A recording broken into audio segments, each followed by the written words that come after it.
Well, hello there. Hey, what is up and what is down, folks? Welcome back to another episode of Alaskan Boy TV. I'm your host, Alaskan Boy, and today is Talk Show Tuesday. So I am going to be talking about I don't know. Let's talk about like halibut and lingcod and rockfish. So yeah, we can talk about that. Yeah, we'll also get into coronavirus. I know you guys are sick of that, but it's still a pretty decent topic, so we're gonna have to talk about that. So without further ado, let's get into the video. I do not believe this is a big fat rabbit!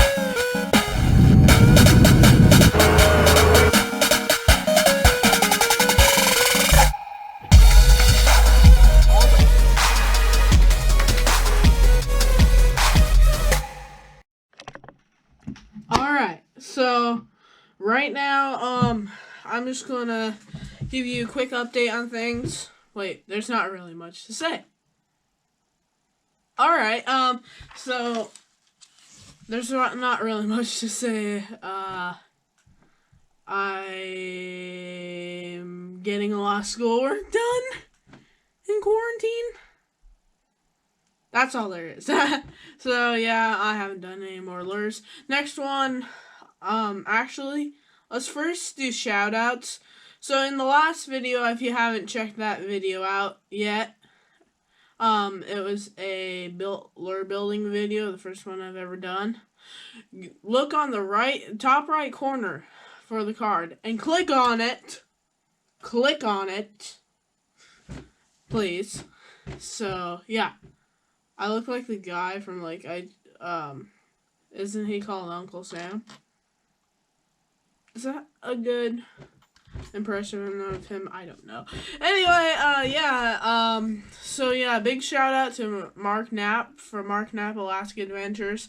He's in the featured channels on my YouTube channel, and I did a bunch of work on the aesthetics on my channel, so definitely check it out. And while you're there, subscribe to my channel. Anyway, huge shout out to Mark Knapp from Mark Knapp Alaskan Adventures for sending me all the stuff for the lures, like the spoons, the pre-made spoons, the blades, spinner blades, the the beads, everything. So yeah, everything. Thank you for everything, Mr. Knapp. Really appreciate it. And now let's get into the main purpose of this, which is not talking about. Well, it is, but it isn't. It's not we're not going to be talking about any trapping because I haven't done any trapping. Yeah, it's sad. Trapping season is over. For you guys down in the lower 48, it's probably been over for a long time, but Martin season ended back in February. So yeah, without further ado, let's get into the saltwater. So, halibut, they're quite easy to fish for. Do I have anything? Yeah, you will want to use hoochie jigs like this, but a little bit bigger than this. This would be good for rockfish. Halibut, I'll show you a picture of a halibut right now. As you can see, they can get pretty big. I caught that one on a bait rig, which is basically 2 hooks attached to a line with surgical tube and blah, blah, blah, blah, blah, and you put this humongous piece of fish or something on that. And yeah, so, but you can also jig for them for the smaller ones. And you can also, I've heard these work for halibut, so I just bought one of these. Felt like it was a good idea. So yeah, I'd suggest for halibut, I would say definitely use the darker colors like purple, because with how, like, this will disappear very easily. I don't know why I got green, like lime green. This will disappear after, I'd say, like 30 or 40 feet. So that can be a problem. So this part won't disappear until about 100 feet. This part will. I did not mean to drop it. Okay, so yeah, that's the tackle you use. You wanna, when you're jigging for them, you wanna do it jig about every 10 seconds. So what I like to do. Also, when you're using a bait rig, don't be checking for the bottom all the time. My parents were checking for the bottom. I was like sick, so I couldn't fish. I wasn't sick the day before. Well, I was a little tiny bit, but I still fished, and I was not that sick, and I caught one, and they're like, all like, oh, check for the bottom, check for the bottom. I like pretended to check for the bottom, but I want to see what would happen if I just let it be. And lo and behold, I caught a halibut. That was far bigger than anybody else. Far bigger than any other halibut that they caught. I think I was the only one to catch halibut, except for my dad catching this little tiny one. I caught one way bigger than that. It was almost as big as me. No, 82 pounds is not as big as me. I'm like 35 pounds bigger than that. Yeah. 40 pounds. Yeah. Anyway, yeah, that's mainly how you fish for halibut. Rockfish, you go into like little reef areas, and you don't use halibut jigs, because my dad was using halibut jig for rockfish. He doesn't catch anything. Use smaller jigs like this. Lingcod.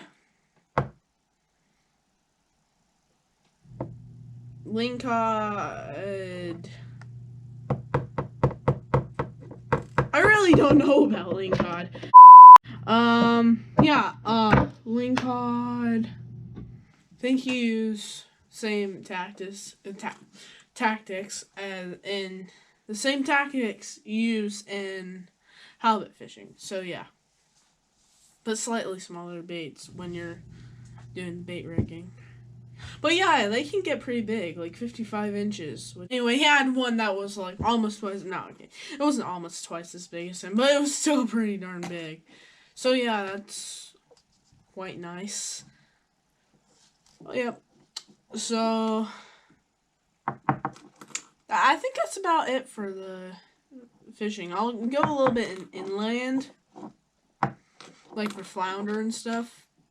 Flounder, you typically want to go smaller, like herring jigs. Definitely tip it with bait. Normally people don't tip herring jigs with bait. Tip it with bait.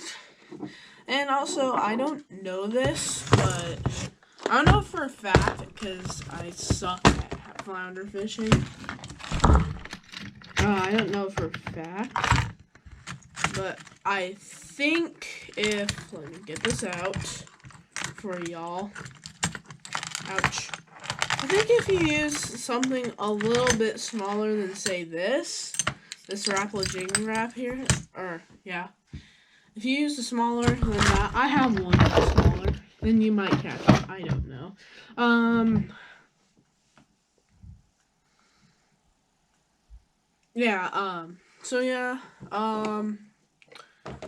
Cod, super easy. Oh, also flounder, they are suckers for spinner baits. They are suckers for spinner baits.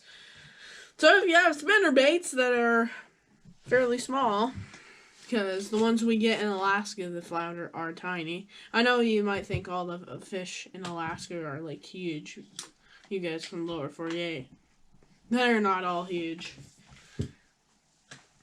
I'm lucky to catch a 17-incher. Or I'm lucky to catch a like 14-incher trout in one of the ponds.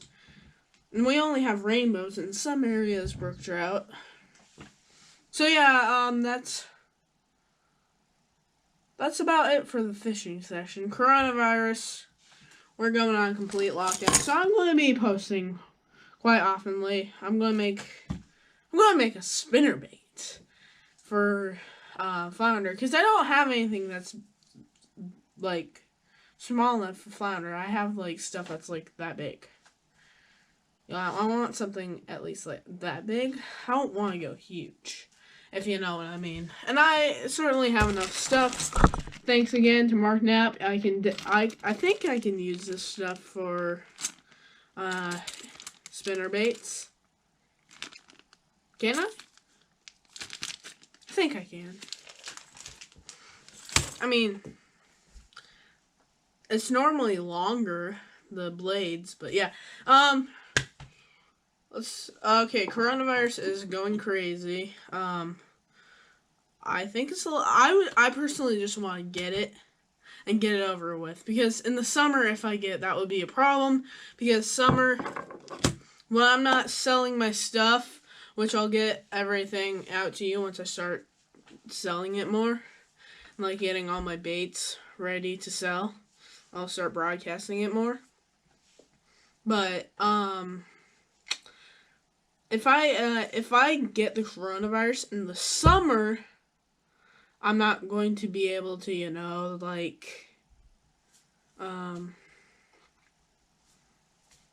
I'm going to be sick with coronavirus.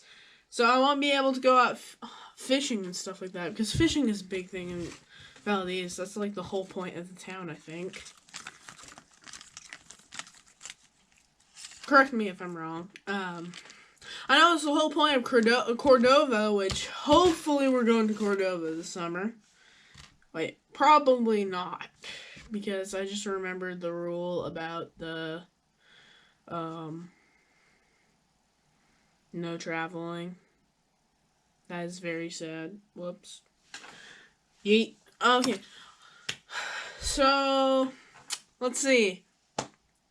Coming up with videos, I'm going to be tying trout jigs. I'm also going to be tying a couple nymphs, because the Clearwater, which is where I go for all my grayling, don't worry, it's not going to be overfished. Well, it could be overfished. You can't keep anything there. That's the thing. You can't keep the grayling. But you can keep the whitefish, but not the grayling. And you used to be able to keep the salmon that ran in September. Don't be going like, oh, I can catch salmon when you come up to Alaska in July, because that ain't going to happen. And by the time they're ready, well, by the time they're in the Clearwater, they're going to be like this. And if you don't know what that means, oh, what the heck? Ouch. If you don't know what the red means, it means that they're spawning and they're going to be gross to eat. I mean, they're fun to catch, but gross to eat. Ugh. Anyway, so yeah, I'm going to be jig tying and making nymphs, because that's going to be the main thing for the Clearwater.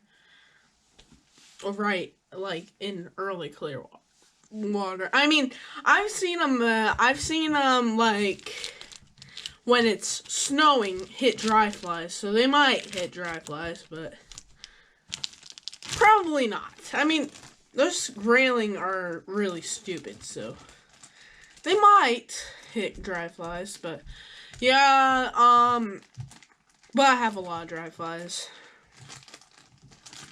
I could take you through all my gear, which I don't have. I have barely any gear, so yeah, I'm screwed. No, I'm kidding. But anyway, yeah, I hope you enjoyed this video. I hope I didn't take too much of your time. And I'm shooting this out on Monday. I'm sorry, but it takes a long time to kind of, edit and stuff. So yeah, so I will see you probably on Thursday or Wednesday. I might actually go ice fishing on Wednesday. Probably not, but there's always hope. Anyway, I will see you all later. And see you in a couple days. Have a great day. Bye.